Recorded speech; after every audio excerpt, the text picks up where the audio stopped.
Let's talk about priorities. My friend, what's your priorities? What's important to you? Ganda, di ba? Another real talk. Walang sugar coating, walang pagpapanggap, diretsong usapan. My friend, alam mo ang hirap mag-balance ng buhay, no? Sa buhay. And I know it's always a challenge.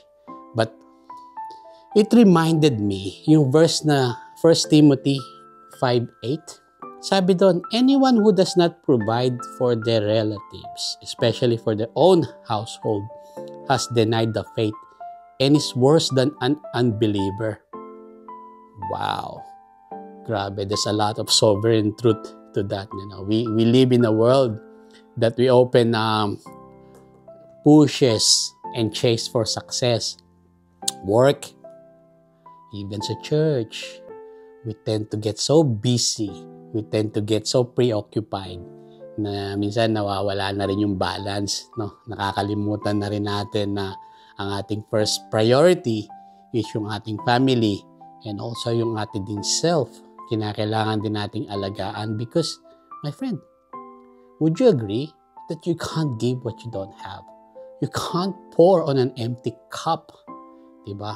I know, my friend, put God first in everything. Yun naman talaga dapat ang ginagawa natin. Pero sometimes, nakakalimutan natin na gusto rin niya na maging maayos ang ating sarili. And the Lord also wants our family to be whole, to be complete, to be happy, to have that joy inside. Imaginein mo to, right? Sa labas, you show a persona that everything is rosy, everything is perfect, you know. Especially in the social media, no? You post a lot of encouragement. You post a lot of, you know, parang mga vacation.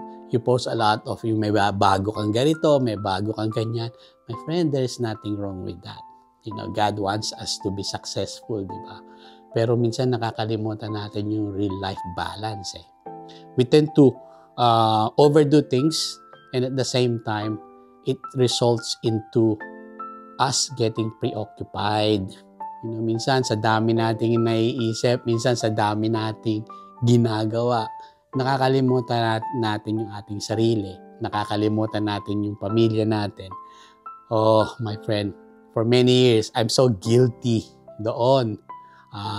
Especially yung when I get addicted to cycling. Grabe yung time. But before that, golf, which is also time-consuming. Diba? Yung mga ganon. And I praise God na, you know, inaalay niya yung buhay ko. I'm not there yet. Masyadong malayo pa doon, my friend. And that's the reason that I'm sharing this to you. That's the reason we have this Real Talk channel. Kasi I don't want you to experience, you know, those heartaches, those pains, wrong decisions in life. Kaya as much as I can, you know, in the short video, I would like to share my experiences para makakita kayo doon kung ano yung mga tamang gawin. Alam ko, minsan, you know, sa mga kaibigan kasi natin, hindi rin natin naririnig, even sa family natin. We don't hear things na talagang diretso. Sometimes, you know, there's a lot of sugar coating.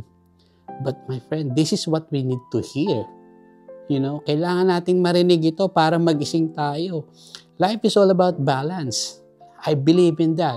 So you have to really know what your priorities are and realign them. You know, sometimes, nagkakabali-baliktad yung alignment When it's like that, doon nagsisimula yung gulo. Doon nagsisimula yung confusion. Doon nagsisimula yung mga nagkakasakit tayo kasi we are so preoccupied with the things. Number one example, work.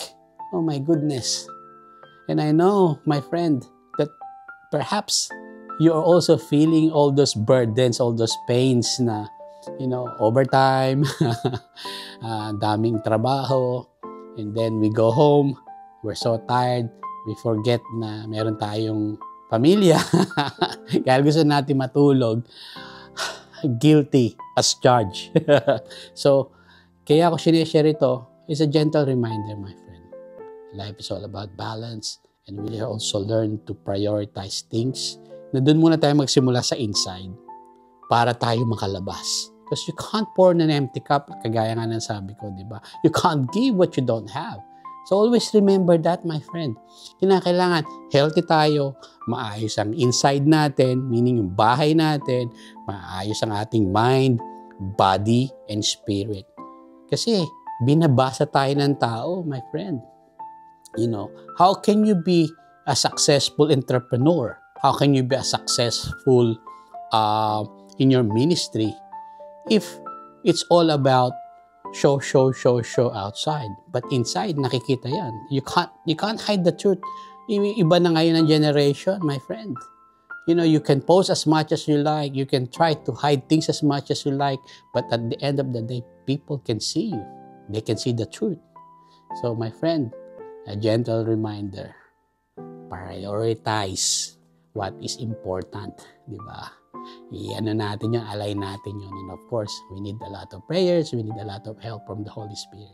So my friend, I hope and pray na nag-resonate ito sa inyo. Please like, subscribe, comment, and share. And comment ka, encourage mo rin ako kasi I need your encouragement too. So, I hope, my friend, that I'll see you again next time, ha? Stay safe, take care, and the best is yet to come. Bye na, Yuki. Bye-bye. Peace.